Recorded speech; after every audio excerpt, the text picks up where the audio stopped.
After the abolition of steam on the main line in the 1960s, dominance in power came from electric and diesel.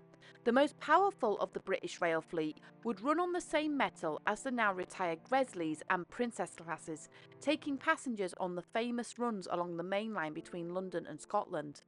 But while the fuel type had changed and advancements in technology made them some of the most powerful engines ever made, the way that they pulled their trains hadn't changed.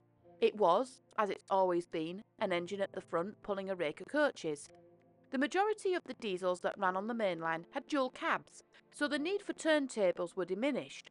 However, because of the train configuration, they still needed to run around the train on a loop to get them in the front. In addition, the train was only powered by the pull of the engine at the front, and the coaches were getting old and dated, with many having been built before the war. While some parts of the world were experimenting with faster and more updated trains, British Rail were in a bind. They wanted to provide the passengers what they wanted, and knew that if they didn't, they would turn away from the rails to the road, and with it taking much needed investment. But the ageing network was twisting and turning and not capable of handling the speeds that the passengers were asking for. British Rail turned to its friends at the newly incorporated Railway Technical Centre in Derby for help.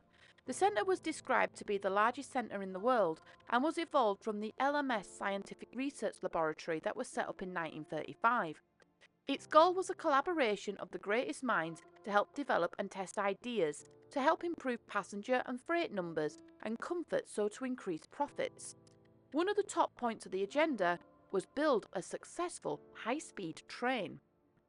It was decided pretty quickly that diesel power just wasn't going to be enough to obtain the high speeds that British Rail was requiring, and the development team wanted to solve the problem of the engine having to turn around in order to run. The solution was simple. Instead of one engine, there would be two.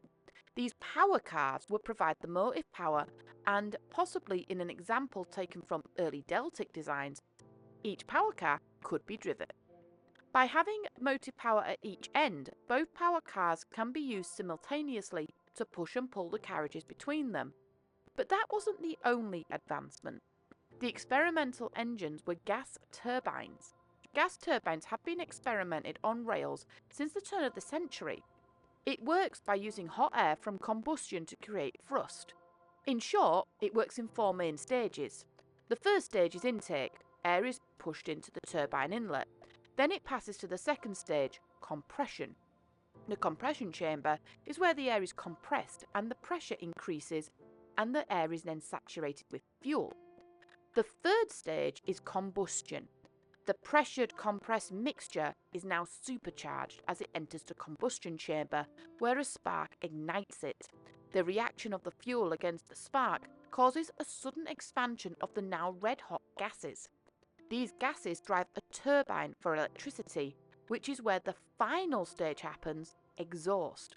Those gases, having done its job, are expelled out the back of the engine, the exhaust forcing the engine forward and forcing more air into the intake, ready to start the process again. The advanced passenger train had 10 of these on board, built by Rover and designed by Leyland. In addition, 2 traction motors, one at either end, would supply traction to the leading bogies. Now that the power was sorted, the next challenge was the track themselves. Since the track were old and winding, the design team had to create a way that the train could cope with them at high speed. As trains enter a curve, they encounter centrifugal force. Now this force increases the faster the train is going round the bend. For example, if you swirl water in a glass, it's pushed against the glass sides. That's the same force, and the faster you swirl the glass, the more the water climbs. Considering British Rail wants the customers to feel as comfortable as possible and not have sliding dinner plates everywhere, nor have derailing trains, something had to be done. The solution again was quite straightforward, and again had been experimented on to counteract these forces. The train was designed to tilt. Hydraulic rams were fitted on all the carriages, and if the train encountered a bend at speed, then the rams would tilt the carriage. This tilting only affected the carriages, not the bogies, so the bogies stayed nice and level, perfect for the UK tracks. The rams allowed for the tilt with minimal change to the engine's centre of gravity, so less chance for over-tipping, unlike other engines. To finish the train, the designers gave the train a whole new look. The old buffers were gone, and in its place a streamlined nose and a single windshield, allowing for the driver to sit directly in the centre. This centre driving seat, however, caused a very unexpected problem. There was no need for a secondman. Secondmen had been agreed previously to travel with the driver to assist in the running of the locomotives. They would help run the engine, change points, coupling and uncoupling of the engine. The new advanced passenger train didn't need additional help, so there was only one driver seat. ASLEF, the railway union, didn't like this one bit. They were already negotiating with British Rail in regarding to the use of the second man, and knew that if the role was made redundant, so too would hundreds of workers. The APT felt like a kick in the union's teeth, so they told all the union workers to black the engine. The union was so serious that when the train was moved by an unsuspecting inspector just doing the job, the entire union forced a one-day national strike. The APT took its first test run on the 25th of July 1972, but because of the black by ASLEF, it didn't run again until 13 months later.